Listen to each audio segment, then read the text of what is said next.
Hello friends, चलिए शुरू करते हैं आज एक और interesting video based on an amazing trick. This trick is basically useful to remember long details. जो हमारी बड़ी इन्फॉर्मेशन होती है जिनको हमें लर्न करने में दिक्कत आती है, जिसमें कुछ हो सकता है वो इन्फॉर्मेशन में कोई डिफ़िकल्ट वर्ड्स हो या कोई रिपीटेटिव वर्ड्स हो, बार बार उसमें एक जैसा आपको लगता है, पर आप भूल जाते हैं उसको कैसे, कहाँ पर कौन सा रखना है, कहाँ पर उसको कौन सा पहले आएगा, कौन सा बाद में आएगा, उसका क्या सीक्वेंस है। तो इसको लर्न करने के लिए हम आज एक ट्रिक सीखेंगे। तो ये ट्रिक ना आपको केवल नहीं स्टडी जो स्टूडेंट्स हैं जो अभी स्कूल में पढ़ाई कर रहे हैं, बल्कि जो कॉम्पिटिटिव एग्ज़ाम्स दे रहे हैं उनके लिए, इवन जो वर्किंग प्रोफेशनल्स है या कोई भी जो अदर एक्टिविटीज़ में भी हम इस ट्रिक को यूज़ कर सकते हैं और किसी भी इंफॉर्मेशन को बहुत ही ईजी तरीके से लाइफ लॉन्ग याद कर रख सकते हैं। बिकॉज क्या होता है कि कुछ भी हम लर्न करते हैं थोड़े टाइम तो हमें लर्न रहता है, but sooner or later we forget that information.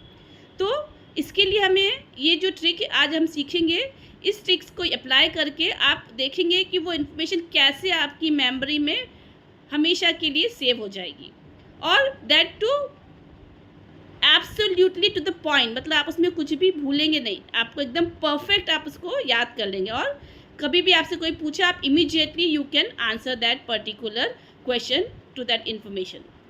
तो चलिए शुरू करते हैं। तो आज की जो हमारी ट्रिक है that is known as mnemonic. Mnemonic basically क्या होता है कि किसी भी मान लीजिए कि 8 वर्ड्स का सेंटेंस है।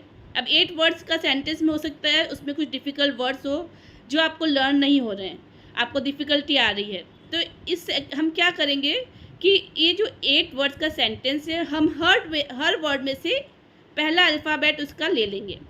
तो अगर हम 8 वर्ड्स की बात करें, अपने पहला अल्फ़ाबेट लिया हर वर्ड का, तो ये हो गए हमारे पास 8 वर्ड्स। अब इन्हीं 8 वर्ड से हमें क्या करना है, हम इन्हीं 8 वर्ड से हमें एक कैची लाइन बनानी है जो आपको तुरंत याद होता है। मतलब basically this is for our memory connection. हमारी जो मेमोरी से हम कनेक्ट कर पाए, ऐसी कोई भी आप चाहे तो कोई फ़नी लाइन बना लीजिए, कोई ऐसी सिंपल वर्ड्स को यूज़ करके जो आप डेली रूटीन में है हम यूज़ करते हैं, उससे आप कनेक्ट कर लीजिए, या कोई भी ऐसा मतलब जो आपको लगता है कि ये इससे आपको जल्दी से वो लर्न हो जाएगा। तो आप इसको वो पर्टिकुलर वर्ड्स की जगह अपनी जो कैची वर्ड्स से आप लाइन बनाइए, आप उससे उसको रिप्लेस कर दीजिए और देखिए कि आप कैसे उस पर्टिकुलर इन्फॉर्मेशन को हमेशा के लिए परमानेंटली याद कर लेंगे। तो इसको हम कुछ एग्जाम्पल से समझते हैं।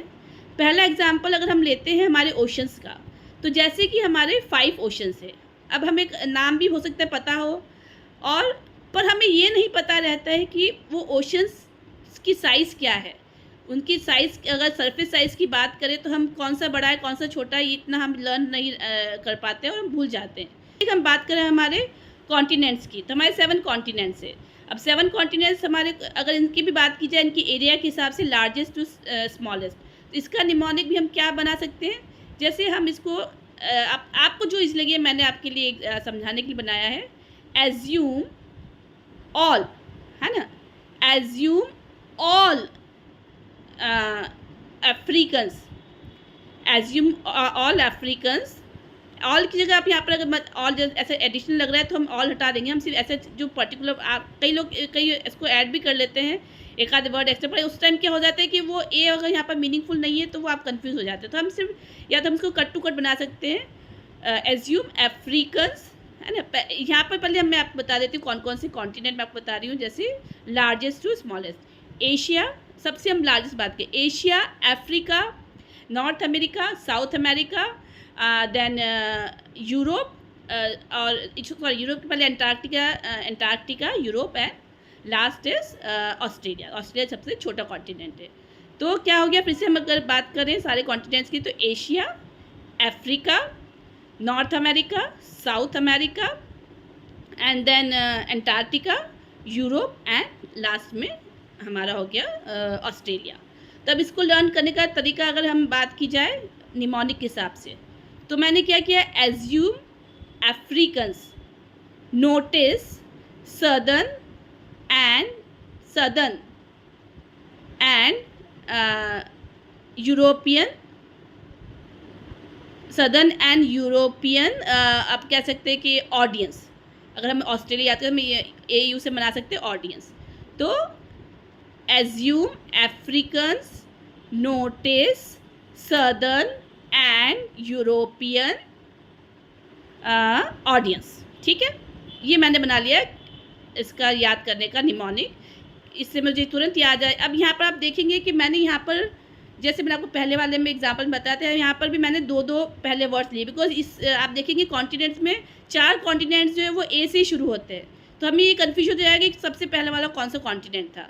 तो उसके लिए मैंने इसलिए बनाया है एज्यूम। एज्यूम से ए एस आता है तो एशिया, मैंने पहले लेटर के दो दो लेटर ले लिए हैं। एज्यूम से A S assume, A S Asia. Assume F जैसे अफ्रीकन से, तो अफ्रीका का मैंने अफ्रीकन ही कर दिया, तो आपको और ईजी हो जाएगा कि अफ्रीका है दूसरा। Assume Africans. नोटिस, नोटिस मतलब नॉर्थ, एन ओ से North America. Southern, S O से सदर्न अमेरिका। ठीक है, नोटिस सदर्न। एंड से क्या हो गया, Antarctica. A N D and और ए एन से एंटार्क्टिका। एंड यूरोपियन, यू से फिर यूरोप भी आ रहा है यहाँ पर, तो और भी ईजी है। यूरोपियन। ऑडियंस, ए यू से ऑडियंस, ए यू से ऑस्ट्रेलिया। तो इस तरीके से हम याद कर सकते हैं सारे continents from largest to the smallest as per their area. ठीक है, तो क्या निमोनिक हुआ हमारे कॉन्टिनेंट्स लर्न करने का। All assume Africans notice southern and European audience. ठीक है, अब ऐसी तरीके से हम जो थर्ड नंबर है हमारा, अगर हम बात करें जैसे हमारे प्लैनेट्स की, कि प्लैनेट्स अभी पहले 9 प्लैनेट्स थे और अभी 8 प्लैनेट्स ही हो गए हैं।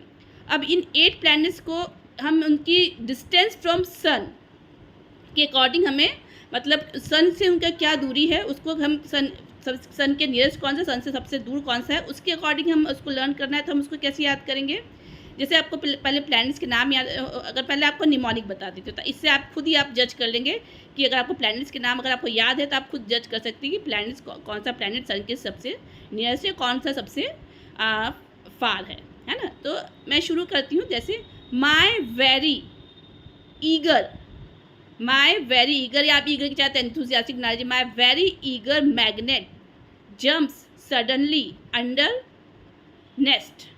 My very eager magnet jumps suddenly under net. Then एक और हमारा जैसे मैथमेटिक्स में एक ऑपरेशंस होते हैं, वैसे तो एक बॉड मास बहुत वो है जो हमें उसका बॉड मास हमसे हम याद रखते हैं, बट एक आपको मैं निमोनिक और बताती हूँ, इसमें एक्सपोनेंट्स वगैरह भी इसमें इंक्लूड हो जाएंगे, तो आपको उसको आप लर्न करने में और आपको डिफ़िकल्टी नहीं आएगी। आप उसको ऑपरेशन को किस सीक्वेंस में, कोई भी आपको इक्वेशन दी हुई है, कोई भी आपको प्रैक्टिकल दिया हुआ है, कोई भी आपको सम दिया हुआ है, तो कैसे सॉल्व करना है, you can apply this mnemonic over there. तो उसके लिए आपको सबसे क्या करना है, जो निमोनिक है वो है please explain my dear actor Salman. ठीक है, आपका कोई भी एक्टर, आप ऐसे किसी का भी नाम ले लीजिए, मैंने बस just for the sake of giving an example I have put Salman name. ठीक है, सलमान नेम। तो यहाँ पर क्या बोला मैंने, please explain my dear actor Salman. तो प्लीज़ से क्या हो गया, पैरेंथेसिस। सबसे आपको पहले पैरेंथेसिस करना है, सॉल्व करना है। एक्सप्लेन, ई से हो गया एक्सपोनेंट, एम से हो गया मल्टीप्लिकेशन, डी से हो गया डिवीजन, ए से हो गया एडिशन और एस से हो गया subtraction. This is mnemonic to understand the sequence of operation of any mathematical sum. Okay, so please explain my dear actor Salman. तो parenthesis, exponent, multiplication, division, addition and subtraction. तो मैंने आज आपको mnemonics बताए हैं फॉर जो हमारी बहुत ही, ये जो इन्फॉर्मेशन आपको चाहिए हमें बहुत फ्रीक्वेंटली हमारे काम आती रहती है हमें डेली यूज़ में। तो आप इन चारों को आपको अभी मेरे ख्याल से आपको लर्न हो ही गया होगा। अब आप इसको एक बार और रिवीजन करेंगे, एक बार just go through this video once again. अगर आपको कुछ दिक्कत आई है तो ये बात तो आपको वो परमानेंटली आपको याद हो जाएगा। ये निमोनिक्स अगर आपने लर्न कर लिए तो आपको ये चारों चीज़ें तो हमेशा याद हो जाएगी। इसी तरीके से आप और निमोनिक्स बना सकते हैं। आपको जो भी आपके ऑफिस में कोई आपका काम का कोई सीक्वेंस होता हो, कोई प्रोजेक्ट बनाने की, कोई कि पहले क्या फॉलो करना है, उसके बाद क्या कोई आपकी गाइडलाइंस होगी उसको फॉलो करने का तरीका, या और भी कोई दूसरी चीज़ जिसको आपको लगता है कि यह निमोनिक आपको वहाँ पर हेल्प करेगा, तो you can use this mnemonic and make that information easy to learn. तो I hope you learn this, you love this trick, और आप इस ट्रिक को यूज़ करेंगे जब भी आपको ज़रूरत पड़ेगी, and it is going to help you out for permanently for your lifetime. in especially in remembering this detailed information. Okay, so that's all for the day. Thank you so much for watching this video. Bye, good day, take care.